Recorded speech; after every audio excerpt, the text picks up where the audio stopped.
So my name is Shir Zohar. I'm 21 years old. I live in Bat Yam, not far from Tel Aviv. I'm here today to share our story of October 7. I just want to say that I'm very excited to be here. I know it's very hard time for all the Jews all over the world. I hope this story will show you what hope, friendship, and heroism truly mean. Esther is my best friend since junior high school. We are doing everything together, including sharing our hopes and dreams for the future. We are not a big party goers, but we knew this festival is going to be incredible, so we decided to go. We arrived to the festival parking lot in Reim in about 4 in the morning. The atmosphere was incredible. The vibe was peace and love with so much different nationalities. We danced for about an hour. We realized the sun is about to come up, so we rushed back to the car to change our clothes and to take the special sunrise photo to catch the moment.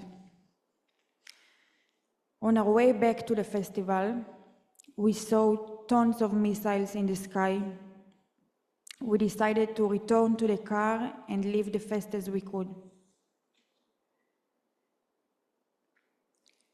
My friend Esther drove in her mom's car, and she told me that, Shir, let's not stop in any shelters, let's just do tfilat haderech, that everything is going to be okay. After driving for about 10 minutes, we saw 5 men in IDF uniforms, but also wearing Hamas headbands, Nukhba, green headbands, blocking the road. They shooted on all of our windshield. 2 of them was on the knees, snipers, and 3 of them was on the legs. The 2 of the knees was trying to shoot directly our heads, and all the bullets get inside to the car, but didn't hurt us.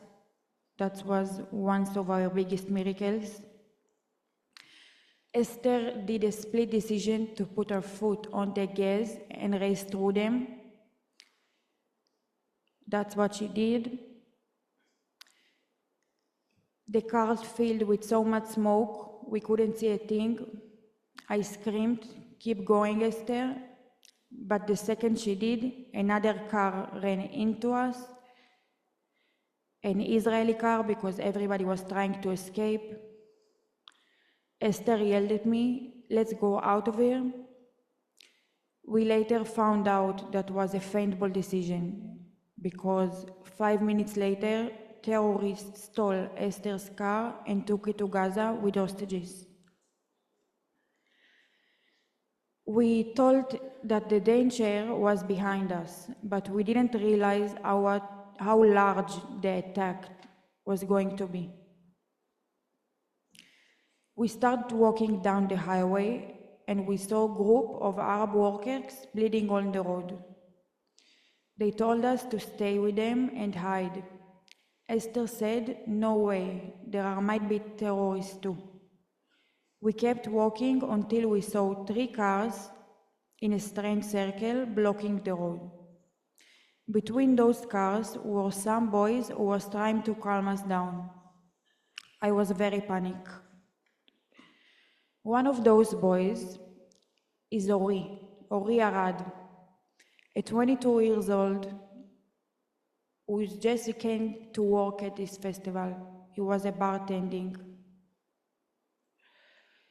He got back into his car, spoke to his dad, and told him that he is leaving and there is no way he's staying here any longer. And he said, "Who is going to stay is going to die." In that second, I asked him if we could join him, and he said, "Of course, join in," very calmly, and even gave us a bottle of water and said, "Don't worry, girls, you are going to get out of here.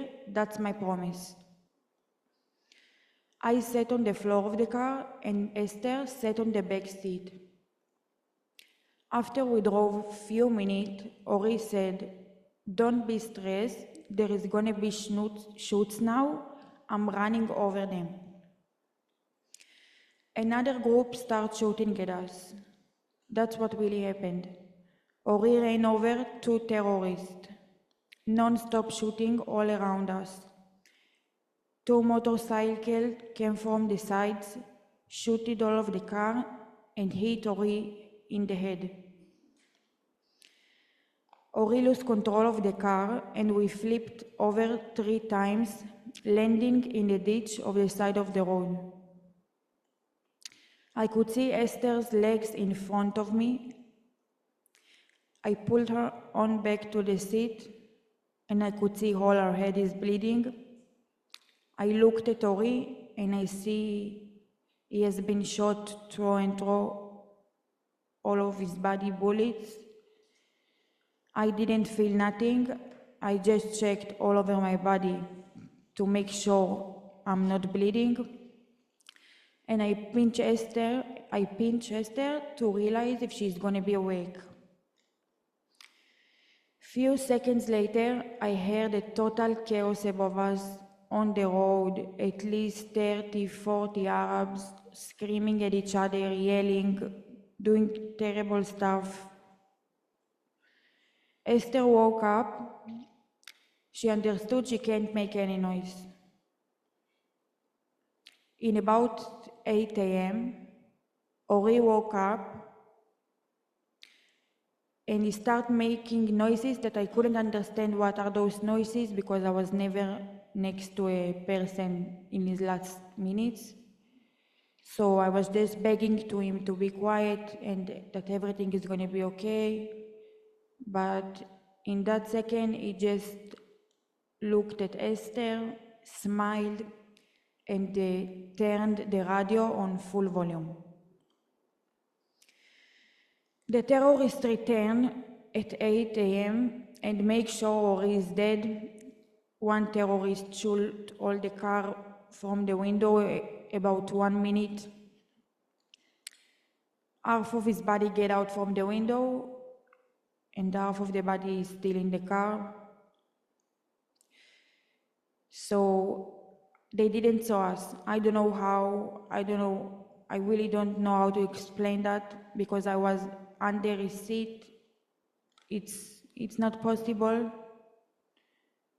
That was our biggest miracle. At that point, we are heard on the radio that the terrorist has kidnapped people and soldiers. That was our biggest fear, to be raped, to be taken by Hamas terrorists. Every few seconds, Esther and I pinch each other on the leg. That was our signal that everything is okay that you are alive and I am alive, because we can't make any noise. We just prayed that nobody could see us. Esther couldn't feel her legs, but she didn't care. All she wanted was to get home alive. Until 11 a.m., we tried quietly call people. I called my mommy and I tell her I love her, and that's the end. I was very hopeless in that day. I couldn't believe that I'm going to be alive after this. At 11:15, Esther heard voices in Hebrew. Esther lifted her head a little bit and saw 2 police vans. Only later, we learned those vans has been shot through and through, and nobody inside was alive. But at the time, it's made us feel protected. Esther told me that she is not going to get out from the car, and Esther is a very, very strong woman. I couldn't believe that I have to do that. And that was the first time I spoke to God in my life. I asked him, if I need to get out from this car, give me a sign. Please give me a sign. I'm not going to get out without a sign. And about 5 minutes later, he sent me a sign. All the dry grass next to in the ditch was next to my head, start catching fire. Everything is start to be on fire. I understand that's my sign to get out. It took her 20 minutes to convince me to get out, and I told her that if I'm not gonna come back after 15 minutes, I'm already dead, and you have to get out. I don't care how. 15 minutes, you get out. I got out of the car and started running and running until I saw a group of soldiers, and I just collapsed on the ground. I couldn't remember nothing.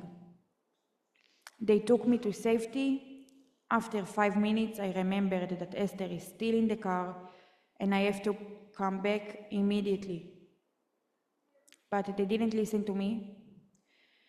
But there is no way I would leave her there. I start shouting at them, there is a live girl in this car and I know where she is. And they took me back. I saw a lot of bodies and burning cars. I saw a lot of terrible stuff. I couldn't find her in this chaos. Esther's only option was to roll out from the car door on the side next to the fire.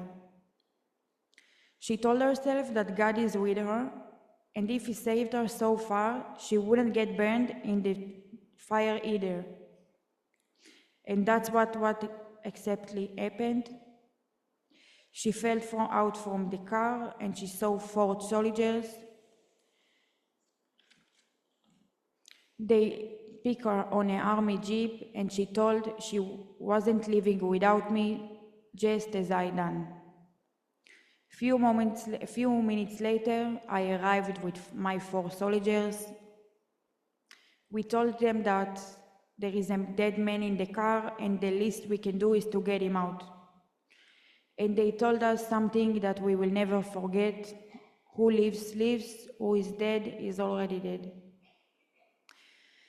We got into an army jeep and we start driving. The soldiers told us, "Sweetie, close the eyes. You can't see that." But I didn't close the eye. Esther closed, I didn't close. That was my biggest mistake in that day. All along the way, we saw burning out cars, bodies, people asking for help and you can't do nothing. All along the way, you could see people flipping on the floor in those last seconds. Noises that I will never forget. They took us to a shelter in Sderot, but there was a total chaos over there.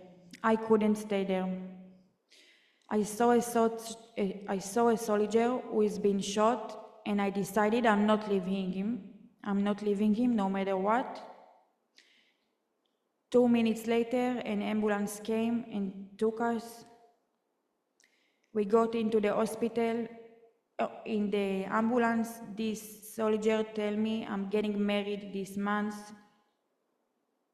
Thanks God. We got into the hospital and the doctor said that everything is okay. We are not hurt on our body. The way home was blocked, so we slept in Ashkelon. Esther had a huge miracle. She broke her back, but the only discovery was 3 days later.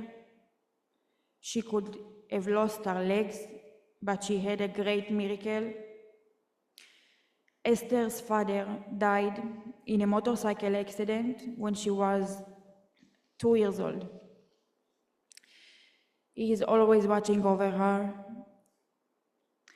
Both Esther and I are trying to return to life, to understand that every day is a gift, and we saved by incredible miracles and by our angel that sacrificed his life for me to be able to speak here today.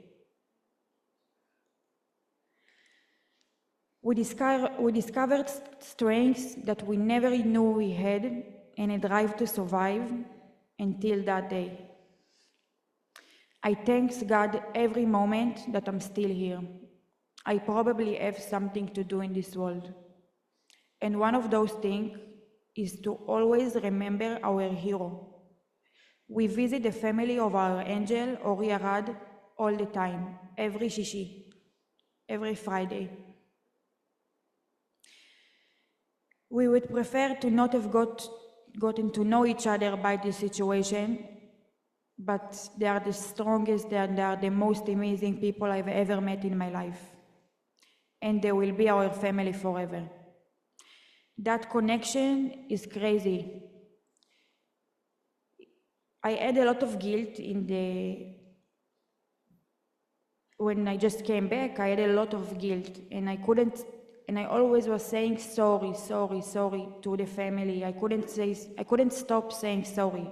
That was what I am. I say sorry all the time. And one time, the mother take me and she tell me something that very, very helped me. She told me, his mom told me, listen, if you're going to say another time sorry, you're not going to come to my house anymore. You and Esther are the gifts that Ori left me, and you will be my children now. And in that second, all the guilt went off. We need to keep the name of Ori Arad alive. Remember that name, Ori Arad. Because of him and God, I'm able to speak here in front of you today. Thank you.